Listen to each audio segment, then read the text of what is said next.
Tinder, Happen, Elite Rencontre, Grindr, tout le monde a envie de rencontrer quelqu'un pendant cette pandémie. Que ça soit un ami pour éviter l'ennui, ou peut-être rencontrer le grand amour. Mais il faut faire attention. En effet, les applications de rencontre ne sont pas un terrain de jeu facile. Ça peut coller, vous rencontrez quelqu'un, l'âme sœur, et vous finissez avec une maison, une clôture blanche, un chien qui s'appelle Billy et un Renault Espace. Ou alors, ça casse et vous vous retrouvez séquestré dans un sous-sol. Alors voici quelques conseils pour ne pas finir dans cette situation.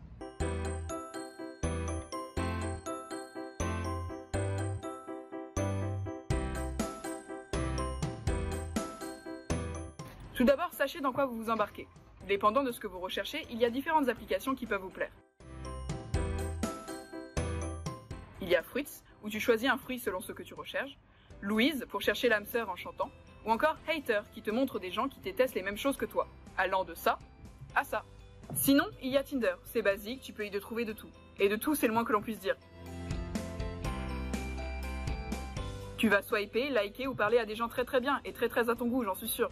Mais tu peux aussi tomber sur ce mec, alors que tu as demandé des femmes. Eux, qui recherchent un plan à trois. La personne sans photo, ou l'acteur de ton film préféré aussi. Et oui, il y a des fakes, des gens mal intentionnés, et des personnes qui ne vont pas te plaire. Mais il ne faut pas que tu baisses les bras. Pense à la clôture. Pense à Billy.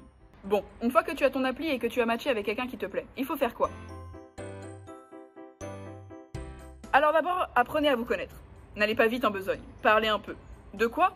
De tout et de rien. Les cours, les films, les séries, les traumatismes d'enfance. Comme ça, si c'est un scam ou un kidnappeur, vous le ou la sentirez peut-être un peu pressé. Et aussi, c'est toujours sympa d'avoir des points communs et de la discussion. Ensuite, demandez à passer sur un réseau social. Privilégiez Instagram, qui est plus difficile à créer quand on est un compte fake. En fin de compte, ce qu'il faut faire, c'est se fier à son instinct.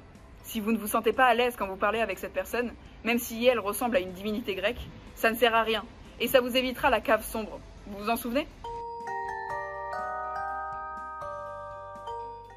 Enfin, tu as le Graal.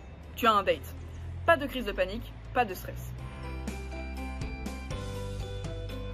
Pour un premier rendez-vous, favorisez un lieu public. Alors avec la Covid, c'est compliqué pour aller boire un verre. Mais il y a toujours les gaufres, les kebabs, les parcs ou la chambre des commerces de Lille qui a un très bel hall d'entrée. Enfin, profitez de votre date.